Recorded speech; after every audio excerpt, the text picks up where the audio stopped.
Chứng bệnh mất ngủ kinh niên mà ca sĩ Như Quỳnh phải sống chung 20 năm liền, là kẻ thù giấu mặt gây ra hàng loạt bệnh nguy hiểm, trong đó có đột quỵ.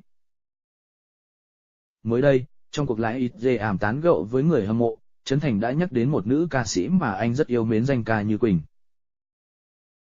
Danh hài Trấn Thành cũng bất ngờ giải thích việc Như Quỳnh gặp sự cố khi hát live là do tình trạng sức khỏe đặc biệt là chứng bệnh mất ngủ và thường xuyên phải sử dụng thuốc điều trị.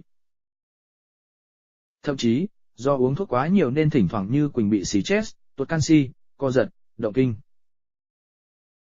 Trước đó, chia sẻ với truyền thông, Như Quỳnh cũng từng tâm sự về chứng bệnh mất ngủ suốt 20 năm vì lịch trình diễn dày đặc, thậm chí có những hôm chỉ có 2 tiếng để nghỉ ngơi nhưng vẫn phải cố gắng chợp mắt để không đảm bảo bị khan tiếng.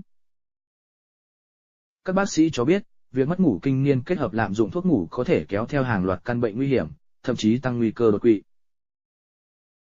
Mất ngủ thường xuyên có thể gây chết người.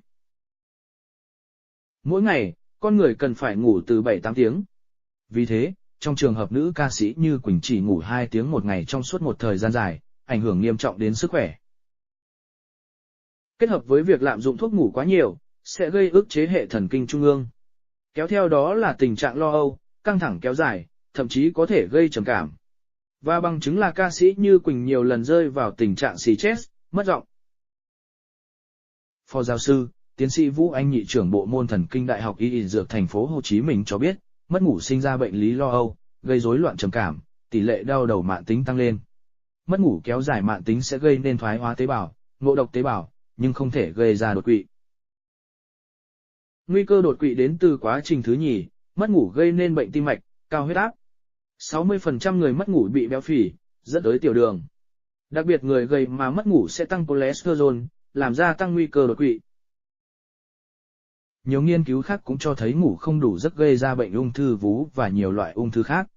Nguyên nhân là do khi thiếu ngủ, các gốc tự do không được loại bỏ triệt để có khả năng hủy hoại các tế bào và gây ung thư. Ngoài ra, thiếu ngủ còn gây tích tụ độc tố trong cơ thể, góp phần không nhỏ vào việc phá hủy cơ thể. Làm thế nào để có giấc ngủ ngon? Các bác sĩ khuyến cáo, để chữa trị rối loạn giấc ngủ trước tiên cần áp dụng phương pháp vệ sinh tâm lý giấc ngủ như tạo thói quen thức ngủ đúng giờ, không sử dụng các chất kích thích như cà phê, rượu, bia vào buổi tối. Đồng thời, tránh các căng thẳng tâm lý, cần có chế độ làm việc, nghỉ ngơi, luyện tập hợp lý, hài hòa tránh quá mức. Trước khi đi ngủ dùng các phương pháp gây êm dịu cổ truyền như bấm huyệt, xoa bóp, tắm nước ấm. Ngoài ra có thể áp dụng các liệu pháp tâm lý như thư giãn, luyện tập, âm nhạc. Chỉ sử dụng thuốc can thần, thuốc ngủ khi có chỉ định của bác sĩ. Bởi, lạm dụng thuốc ngủ có thể khiến người bệnh nghiện thuốc, từ những cơn mất ngủ thoáng qua thành mất ngủ mãn tính, mất ngủ bệnh lý, làm gia tăng nguy cơ đột quỵ.